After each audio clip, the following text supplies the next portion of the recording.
बहुत बड़ा दिन है ये।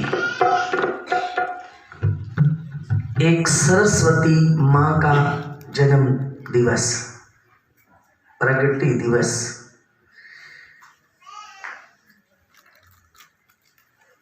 सरस्वती माँ की आशीर्वाद भी लेते चलो,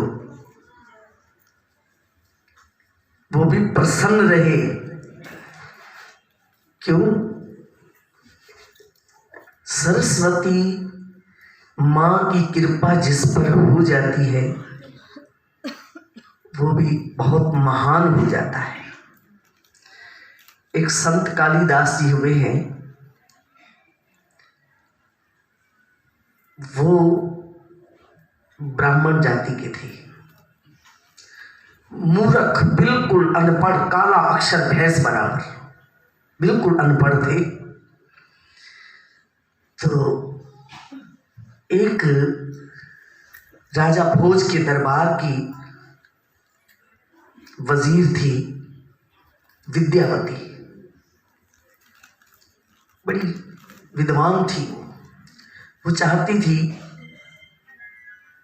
मैं विवाह उससे करूंगी जो मुझे शास्त्र अर्थ में हराएगा। बड़े बड़े ब्राह्मण आए, कोई उसको हरा नहीं पाता था, सब हार के जाते थे। तो ब्राह्मणों ने अपना निरादर समझा, तो अब इसको भी मजा चखाएंगे। मजा क्या चखाने लगे? एक भाई मूर्ख व्यक्ति ढूंढ कर लाएंगे तो ये सारी उम्र याद करेगी।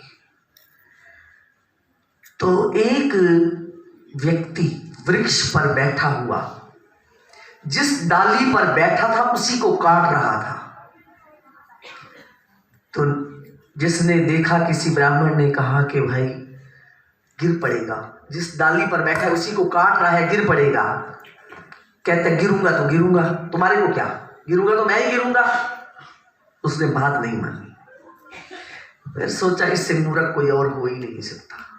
उसको बड़े प्यार से पुचकार कर उसको नीचे उतार कर अच्छे अच्छे वस्त्र पहनाकर और मस्तक पर तिलक लगाकर चल तेरी शादी करते हैं। पता है, जो थोड़े अधूरे दिमाग के होते हैं ना, उनको शादी कराने का बड़ा शौक होता है। तो बड़ा खुश हो गया। ब्राह्मणों ने उसको अच्छी तरह तैयार किया और कहा कि तुझे वहां ले चलते हैं, तेरी शादी कराएंगे। वो जो कुछ भी कहे तुमने बोलना नहीं है। कहते ठीक है। तो उसे ले गए विद्यावती राजा भोज के दरबार में।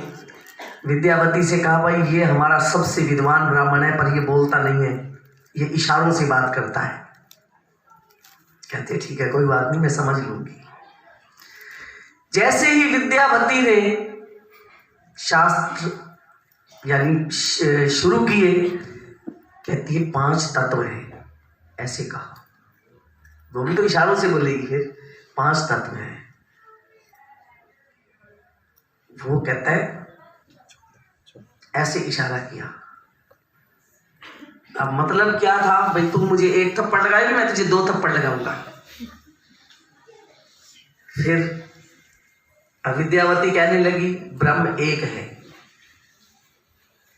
वो कहता है तू मेरी 1 आंख निकालेगी, मैं तेरी 2 आंखें निकालूंगा। अब विद्यावती अपने भाव से समझ रही है भाई ब्रह्म एक है, ब्रह्म के साथ ये कहता है माया भी है। तो ऐसे 2-4 प्रश्न किए तो सरस्वती कहती है ठीक है, मैं इससे विवाह कर लूंगी। विवाह कर दिया, फेरे हो गए। वो जहां रहती थी उसको ले गए, साथ ले गई। वहां तो वेदों के बड़े संस्कृत में श्लोक लिखे हुए, पर उसको, वो तो काला अक्षर भैंस बराबर, उसको तो कुछ पता ही नहीं था। तो उसको बड़ा गुस्सा आया। वो तो गलत बोले, गंदा बोले, तो चुप भी कब तक रह सकता था वो। तो एक दिन उसको बड़ा गुस्सा आया विद्यावती को कि ब्राह्मणों ने मेरे साथ धोखा किया है। उस कालिदास को धक्का मारा, वो पैड़ियों से गिरता हुआ नीचे आ गया। नीचे आ गिरा तो पता नहीं कई वर्षों की एक सरस्वती माँ की मूर्ति वहां पड़ी थी। वो जैसे ही पैड़ियों से गिरा ना, उसके खून बह निकला।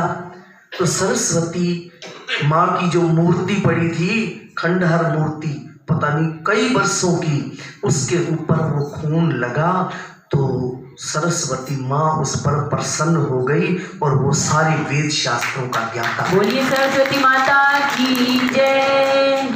वही थे कवि कालिदास, जो सरस्वती माँ की कृपा उन पर हुई और एक महान कवि हो गए। तो भाई सरस्वती माँ की कृपा भी सब पर बनी रहे, सबके जीवन में उजाले बने रहे। तो आओ, दूसरी पातशाही महाराज जी का भी आज प्रगति दिवस। जितना पसारा है ना सत्संग का, ये आनंदपुर है या नंगली साहब है, ये हांसी वाले हैं, और भी बहुत संत हैं, उनके कर कमलों से बनाए हुए आज बहुत प्रचार हो रहा है। क्योंकि महापुरुषों का तो अवतार ही इस धरती पर इसीलिए होता है। तो गुरुदेव की कृपा हम पर भी हुई और आप पर भी हुई। आपके लिए इतना सुंदर आश्रम बनाया है जिसमें आप रोज आकर आनंद लेते हो। और जिस दिन से श्री गुरु महाराज जी, स्वामी जी महाराज जी विराजमान हुए हैं, उस दिन से लगता है कई संगतों के अंदर बड़ी उमंग रहती है। शाम को